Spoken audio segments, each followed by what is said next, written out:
নমস্কার, বর্তমান কথায় আপনাদের সকলকে স্বাগত। আপনাদের সঙ্গে রয়েছি আমি পিয়া, আর দেখতে থাকুন বর্তমান কথার এই বিশেষ প্রতিবেদন।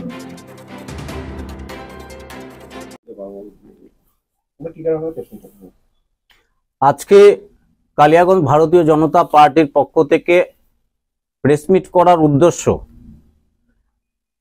উত্তর দিনাজপুর তথা কালিয়াগঞ্জ যেসব বেসরকারি প্রাইভেট স্কুলগুলো, যে সরকারি স্কুলগুলো আছে, কিছু গভর্নমেন্ট স্কুল আছে, কিছু প্রাইভেট স্কুল যেগুলো আছে, যাদের বাস পরিষেবা আছে, সেই বাস পরিষেবা সেই সব গার্জিয়ান প্রত্যেক বাড়ির থেকে যে বাচ্চা শিশুরা সেই সব স্কুলগুলোতে পড়াশোনার জন্য যায় বা ভর্তি হয়েছে, এই বাসে তাদের যাতায়াতের ব্যবস্থা বিভিন্নভাবে এক একটা প্রাইভেট স্কুল তাদের সেই অনুযায়ী বাস, কোনো জায়গায় ম্যাক্সি, এই ধরনের ব্যবস্থা করেছে।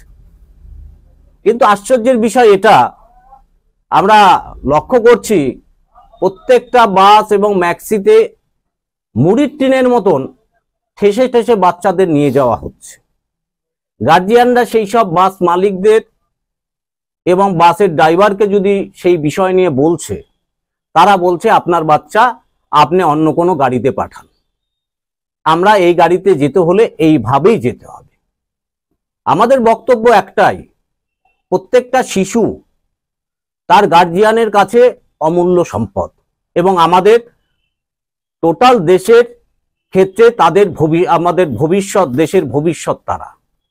কিন্তু সেই জায়গাটায় এই যে ঘটনাগুলো চলছে, তাতে স্কুল কর্তৃপক্ষ এবং বাস মালিক যারা রয়েছে, বিভিন্ন যারা যানবাহন দিয়েছে, তাদের প্রত্যেকের কাছে আমাদের বিশেষভাবে অনুরোধ ভারতীয় জনতা পার্টির পক্ষ থেকে, যে সিট ক্যাপাসিটি অনুযায়ী আপনারা বাচ্চা নিন, এবং স্কুল কর্তৃপক্ষের কাছে আমাদের বিশেষ করে অনুরোধ যে আপনারাও বাসের সংখ্যা বাড়ান, যাতে এই যে ছোট ছোট শিশুরা যারা যাচ্ছে তারা যাতে সেই অস্বস্তির মধ্যে তারা না যায়, যারা বিভিন্নভাবে অস্থির হয়ে যাচ্ছে, তারা অসুস্থ হয়ে পড়ছে, এটা যাতে না হয়। তো বাসের সংখ্যা বাড়ানো, এবং যে বাসগুলো এই শিশুদের নিয়ে, এই বাচ্চাদের নিয়ে যাচ্ছে, তাদের চলানোর যে গতিবিধি এমনভাবে চলছে তাতে যে কোনো সময় কোনো রকম কোনো দুর্ঘটনা ঘটতে পারে। তার জন্য প্রশাসনের কাছেও আমরা অনুরোধ করছি, আরটিও থেকে শুরু করে এবং আমাদের পুলিশ প্রশাসন বা বর্তমান মিউনিসিপ্যালিটি এরিয়ার মধ্যে আমাদের চেয়ারম্যান সাহেব, সবার কাছে অনুরোধ করছি যে এই যে বিষয়টা, যাতে একটা কোনো দুর্ঘটনা ঘটার আগে আমরা যাতে সেই বিষয়টা যাতে সবাই আমরা নজর দেই এবং সেই সমস্যাটা যাতে আমরা সবাই মিলে সেই সমস্যাটা সমাধান করি। আগামী দিনে এই বিষয় নিয়ে আপনাদের মাধ্যম দিয়ে আমরা স্কুল কর্তৃপক্ষ এবং বাস মালিকদের কাছে আমরা এই বার্তা দিচ্ছি, খুব দ্রুততার সাথে এই সমস্যার সমাধান করুন।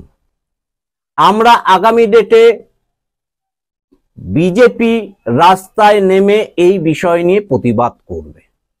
প্রশাসন, আমরা আইসি সাহেবকেও বলছি, বিডিও সাহেবকে বলছি, এবং বর্তমান যারা প্রশাসনিক যারা বিভিন্ন যারা কর্তা রয়েছে, ডিআই থেকে শুরু করে বিভিন্ন সেক্টরে সমস্ত স্তরের প্রশাসনিক যারা পদাধিকারী রয়েছে, কর্তা রয়েছে, তাদের প্রত্যেকের কাছে ভারতীয় জনতা পার্টি কালিয়াগঞ্জ শাখার পক্ষ থেকে আমরা অনুরোধ করছি, এই যে সমস্যা চলছে, এই সমস্যা আপনারা অতি গুরুত্ব সহকারে দেখবেন, এই আশা রাখছি। আমাদের এই বিশেষ প্রতিবেদন এখানেই শেষ করছি। কেমন লাগলো অবশ্যই আমাদের কমেন্ট করুন, এবং লাইক, শেয়ার এবং সাবস্ক্রাইব করতে কিন্তু ভুলবেন না। দেখতে থাকুন বর্তমানের কথা।